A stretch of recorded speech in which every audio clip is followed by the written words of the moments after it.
And thank you very much for tuning in today. We're starting off today's episode with businesses in China.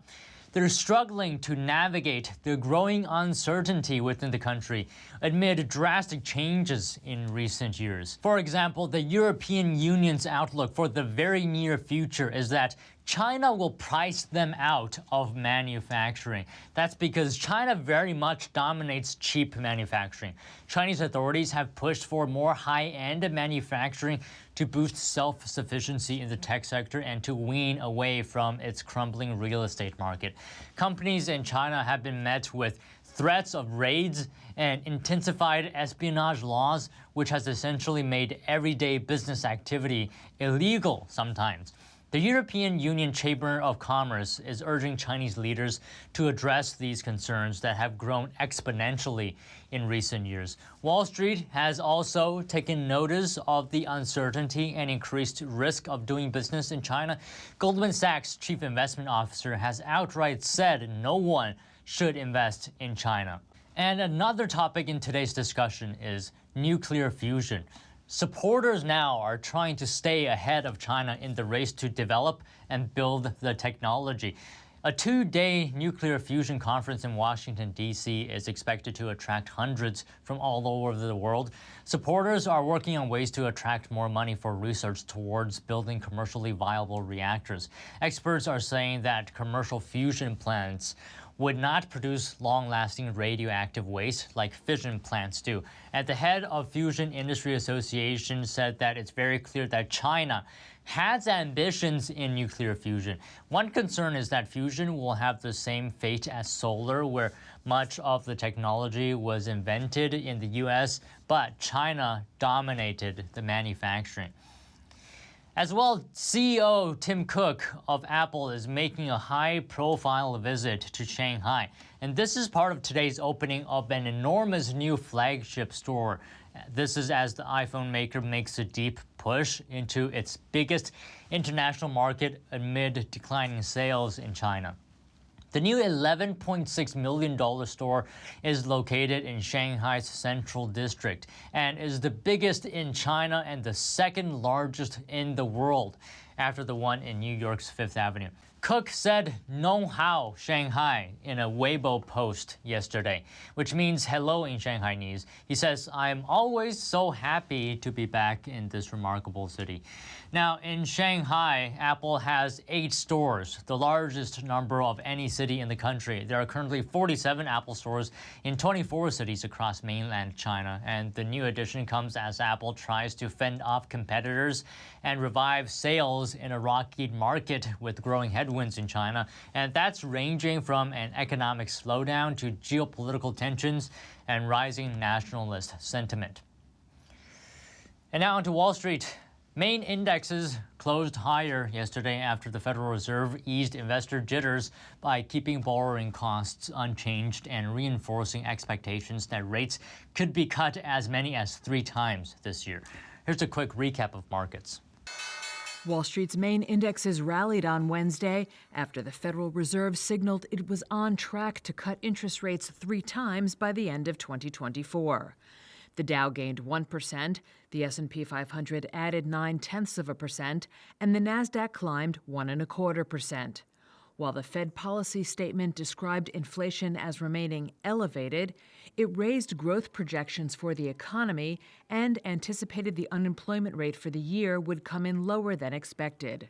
The general takeaway from the Fed today is they've taken recession risk off the table. Lorraine Gilbert, CEO of WealthWise Financial Services, says that fading recession fears have prompted her to shift from defensive to growth stocks in 2024. So I think it does cause us to relook and say, if the GDP is going to continue to be strong, unemployment is low, and the Federal Reserve is going to lower rates this year, most likely 3 times, that's all positive for a growth environment in the markets. In company news, U.S.-listed shares of BioNTech dropped more than 4% after it reported a 2023 revenue and earnings plunge as it shifted its focus from COVID-19 vaccines to cancer drug development. Shares of fellow COVID-19 vaccine makers Moderna and Novavax also slipped. Tesla shares gained 2.5% after confirming to Reuters that it will raise the price of its China-produced Model Y vehicles beginning April 1st. And shares of Chipotle climbed 3.5% after the company said its board had approved a 50-for-1 split of its common stock.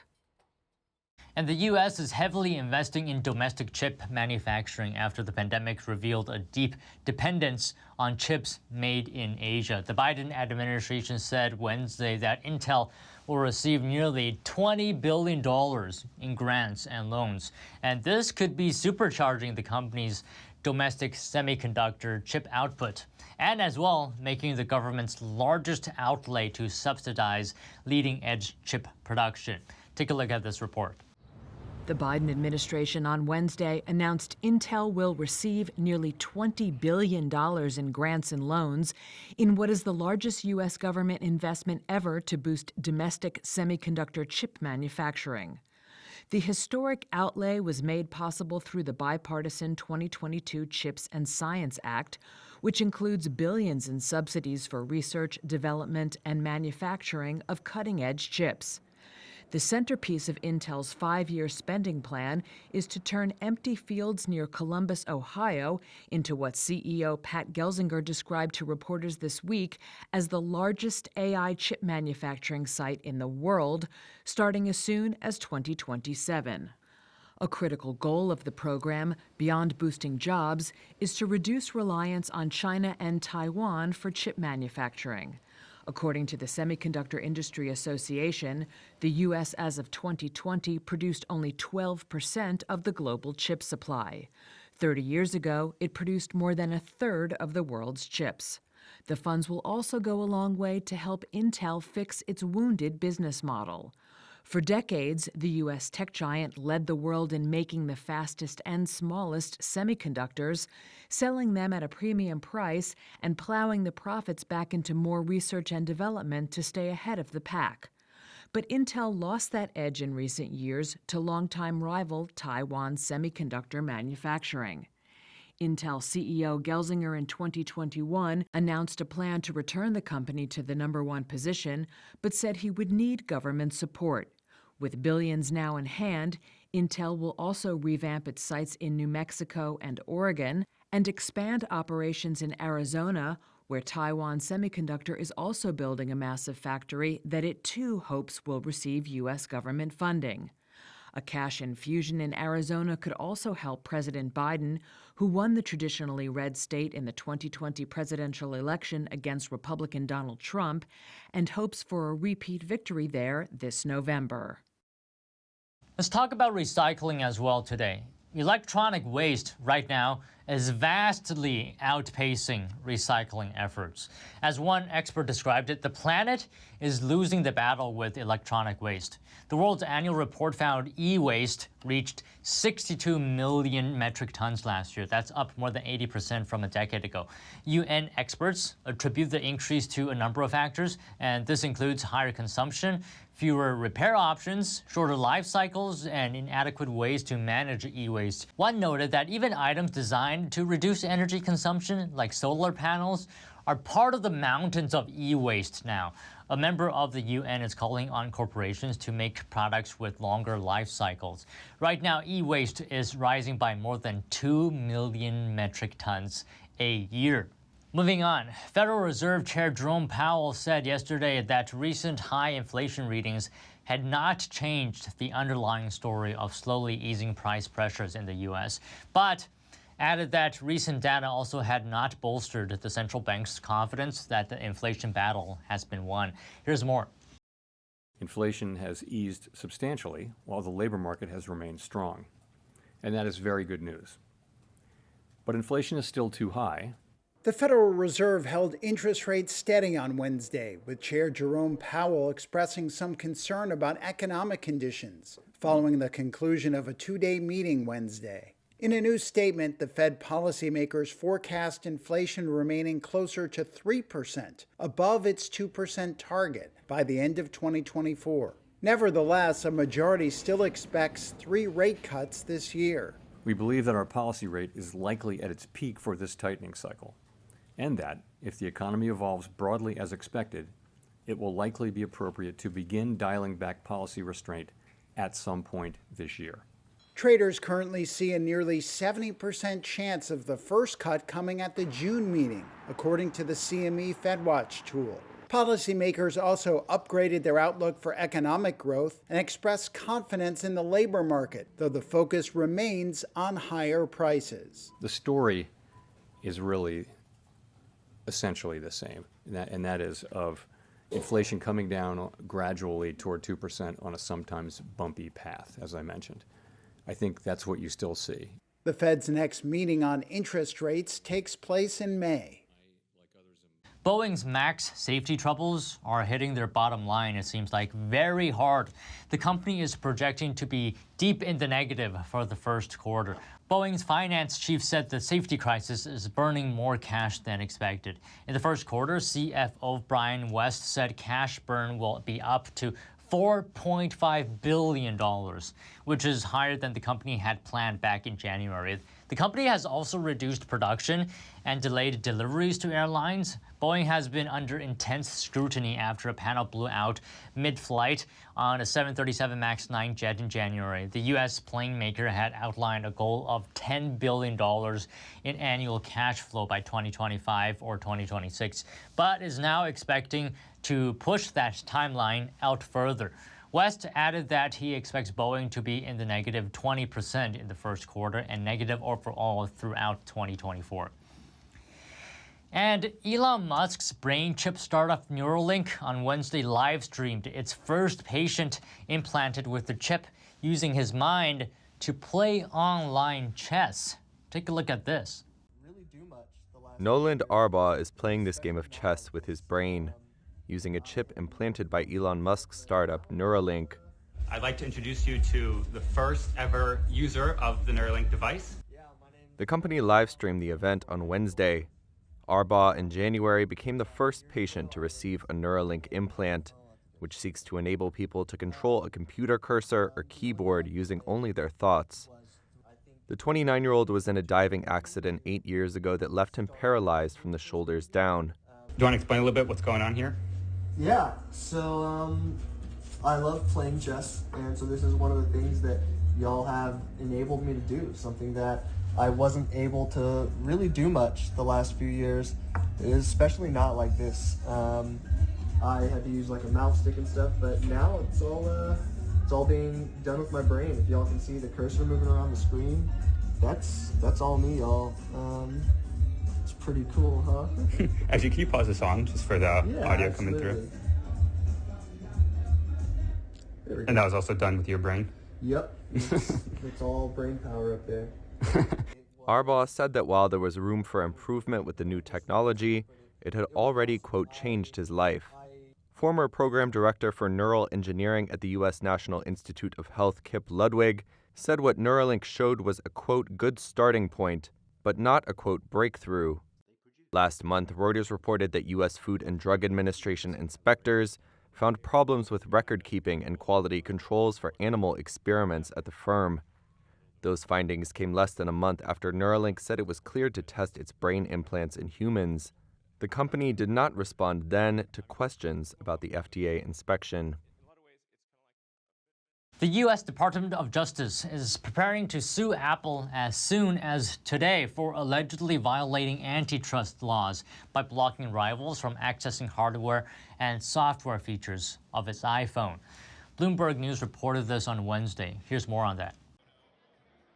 Apple is set to be sued by the US Department of Justice over alleged antitrust violations. That's according to reports Wednesday by Bloomberg. It says the legal action could come as soon as Thursday. The case would reportedly cover allegations that the firm blocked rivals from accessing hardware and software features on iPhones. More precise details aren't yet known. However, device makers such as smart tracker firm Tile have complained that Apple restricts how they can work with its handsets. The tech giant went on to develop its own AirTag trackers some years after Tile's had hit the market. Apple has also faced criticism for restricting access to contactless payments. Credit cards can only be added using its own Apple Pay system. There was no immediate comment on the report from the company or DOJ officials. However, action against big tech has been one of the few ideas with bipartisan appeal in Washington over recent years. Now, a new case against Apple would be the Justice Department's third in 14 years. But it would be the first to accuse the firm of illegally maintaining its dominant position. Apple is also in the midst of an antitrust-related tussle with Fortnite maker Epic Games. Microsoft and other firms have joined Epic in claiming the iPhone maker has made it hard for consumers to pay for content except through its own App Store.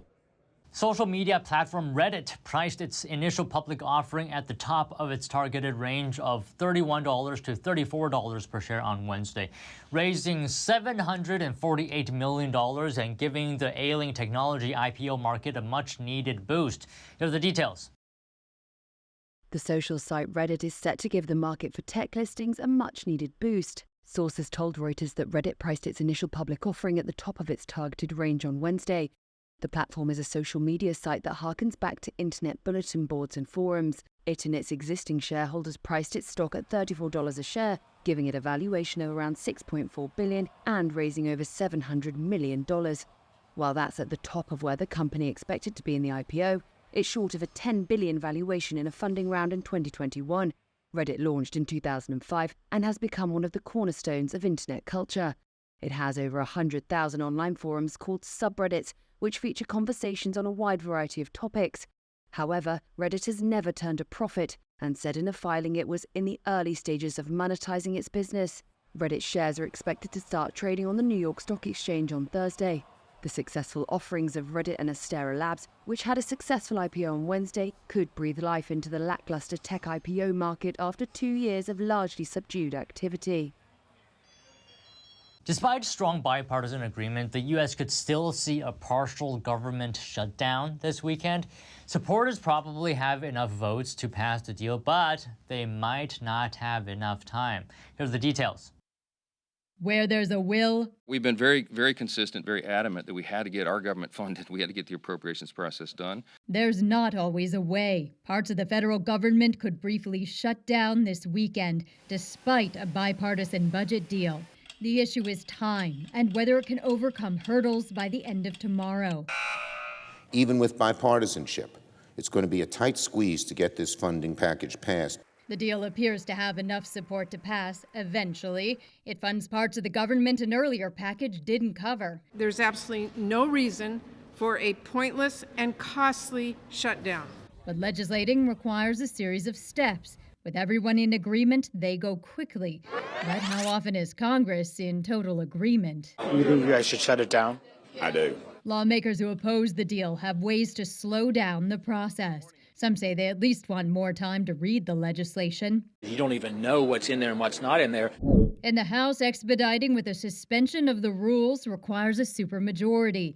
In the Senate, a speedy unanimous consent vote fails if a single person objects. It isn't really about the process of whether it's Friday or Saturday or Sunday. It's whether or not someone stands up and says the emperor has no clothes, the country has no money.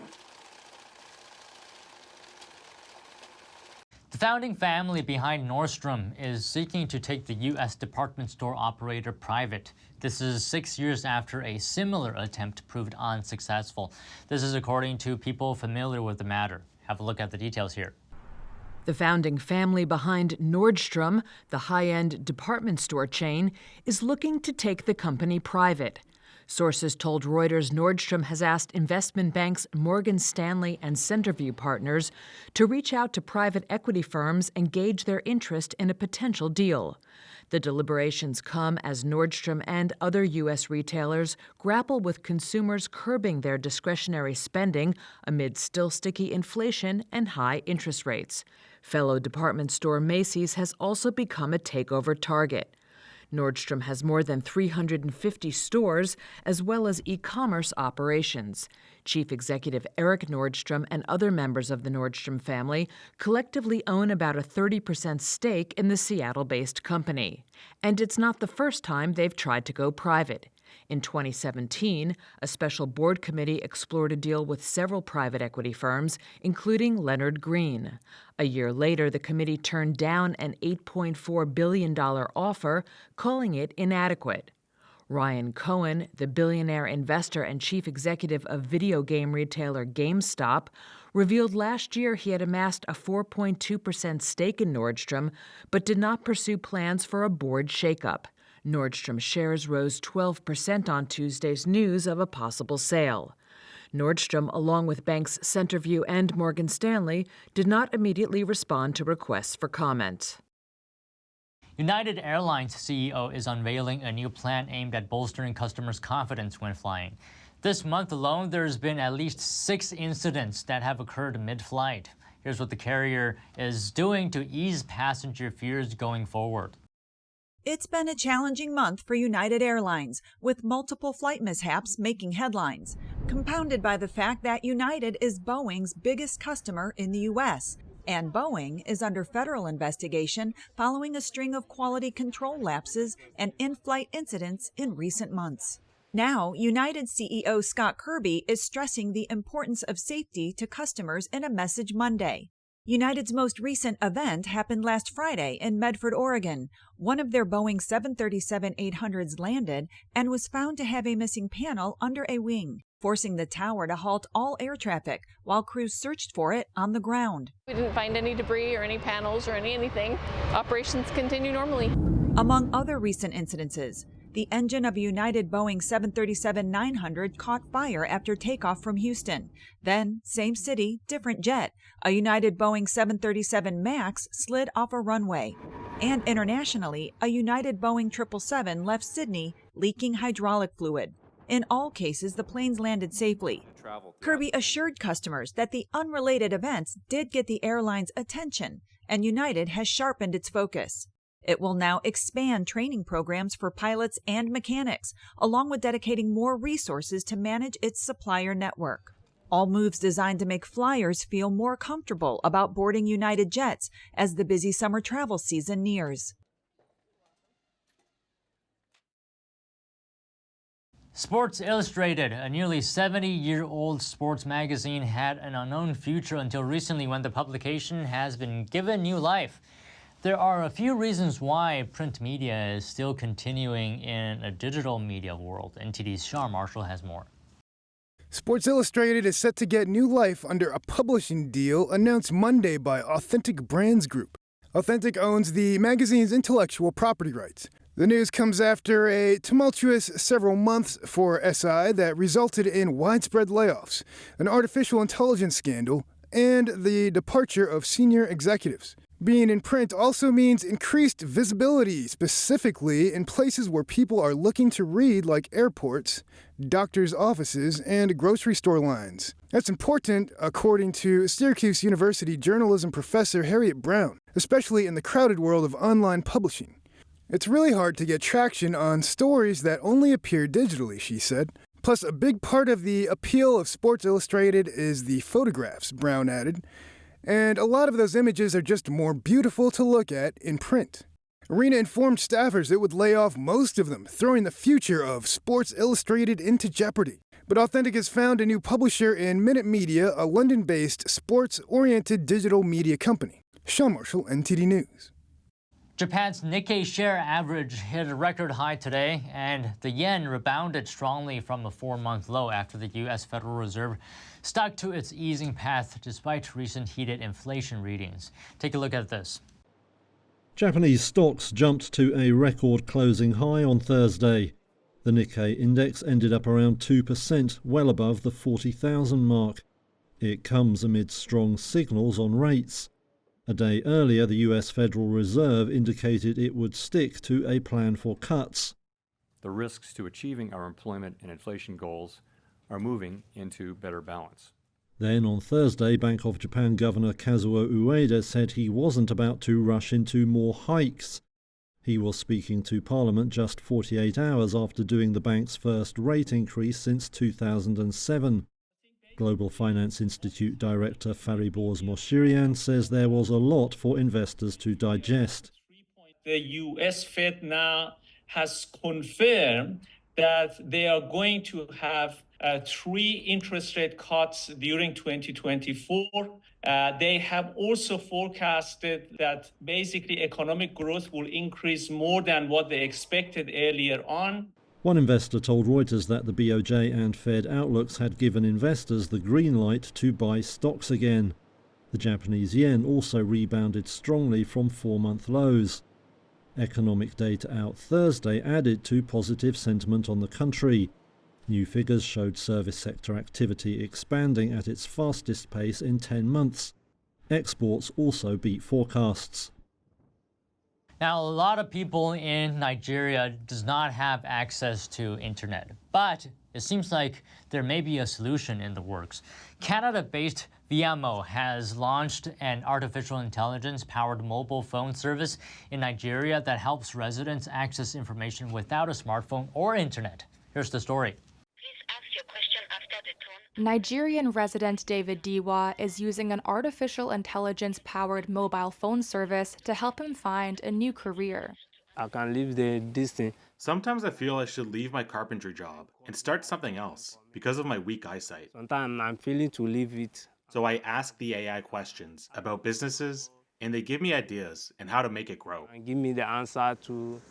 The service was launched in Nigeria last month by Canada-based Vama and allows anyone, even in locations with no internet, to access AI technology. Vama uses a traditional handset to tap into local mobile phone networks to send commands or requests for information through SMS or voice calls. It works like any other AI chatbot and can be used by illiterate people since it can be prompted by voice. And because it saves on data, it's also cheaper. Glory Akabu is Vama's Nigeria Regional Platform Manager.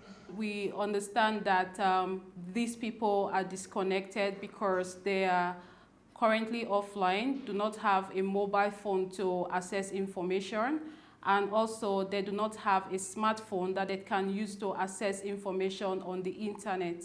Most of them, even when they have a smartphone, they are not able to purchase data that they can use to get connected to the internet. Visually impaired Nigerian resident Kehinde Olatubo-san says the service has been uplifting. I was finding it so hard. He says he used to ask people to use their smartphones to find answers to his questions. For people who are not that financially buoyant, they still have this opportunity to use even the little as 10 naira to ask a lot of questions that will actually benefit them. I'm so happy. Vama says the device is targeted to the world's poorest and most remote communities. It's supported by development agencies in the United States and the United Kingdom, among others, and has partnered with UNICEF to provide information on HIV, tropical diseases, nutrition, water, sanitation, and hygiene. And thank you so much for watching today's episode. That's all the stories we have. I'll see you next week.